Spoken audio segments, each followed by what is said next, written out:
विचार. स्वतंत्र अन्यायाच्या जाणलेस तू मर्म, रुजविलास साहित्यातून मानवतेचा धर्म. स्वतंत्र अन्यायाचे जाणलेस तू मर्म, रुजविलास तू साहित्यातून मानवतेचा धर्म. तुकाराम तो विद्रोही होता अंगार, आणि शाहिरीतून मांडला समतेचा जागर, समतेचा जागर.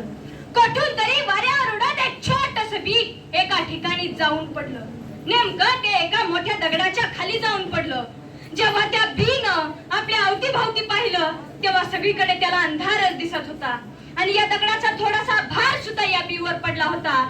जेव्हा बाकीच्यांनी याला पाहिलं तेव्हा सगळेच म्हणू लागले की अरे तुझं नशीबच खोटं आहे, तू काही आता उगू शकणार नाही.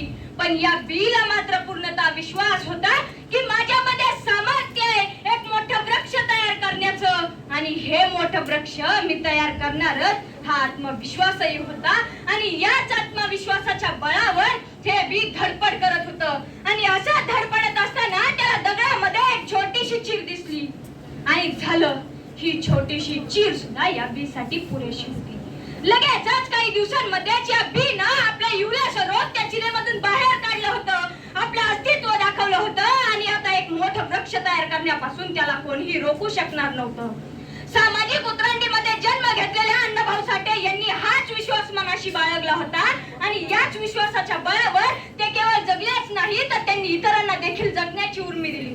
होय, मी त्याच अण्णाभाऊ साठे यांच्याबद्दल बोलत आहे, ज्यांना आपण लोकशाहीर साहित्य रत्न महाराष्ट्राचे मॅक्झिमम गॉर्की म्हणून ओळखतो, ज्यांच्या पहाडी आवाजानं प्रत्येकाच्या यांच्याबद्दल मी बोलत आहे.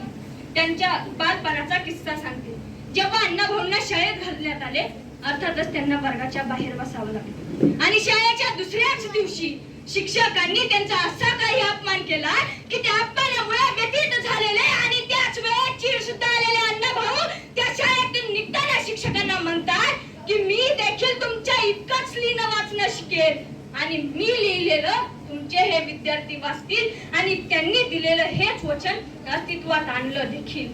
आज त्यांनी लिहिलेलं केवळ वाचलंच जात नाही तर त्यावर पीएचडी करणारे देखील आपल्याला विद्यार्थी दिसून येतात. अण्णाभाऊ आपल्या नातेवाईकांकडून वाचायला शिकले.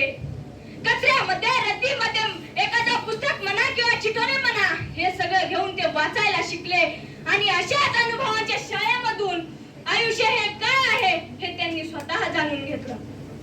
जग बदल घालून घावा सांगून गेले मला भीमराव, अशा शब्दांमध्ये डफावर थाप मारत जुलमी व्यवस्थेच्या छाताडावर नाचणारे क्रांतीचे दूत लोकशाहीर अण्णाभाऊ साठे यांना विनम्र अभिवादन. फ्रेंच राज्यकर्त्यांनी या जगाला स्वातंत्र्य, समता आणि बंधुत्व ही त्रिसूत्री दिली आहे, पण या देशातील या महाराष्ट्रातील शेवटच्या झोपडीत राहणाऱ्या प्रत्येक सामान्य माणसाला ही मूल्ये सोप्या भाषेत कुणी समजावून सांगितले असतील तर ते नाव म्हणजे अण्णाभाऊ साठे. अण्णाभाऊ साठे यांचे साहित्य केवळ मनोरंजनाची पेटलेला धगधगता बनला आहे. अण्णाभाऊंना 15 ऑगस्ट 1947 रोजी मिळालेले स्वातंत्र्य वाटत नव्हते, म्हणूनच ते मुंबईच्या रस्त्यावर ये आजादी झूठी है, देश की जनता भूकी है असे म्हणत उतरले होते. अण्णाभाऊ साठे यांच्या मते जोपर्यंत इथला माणूस जुन्या रूढी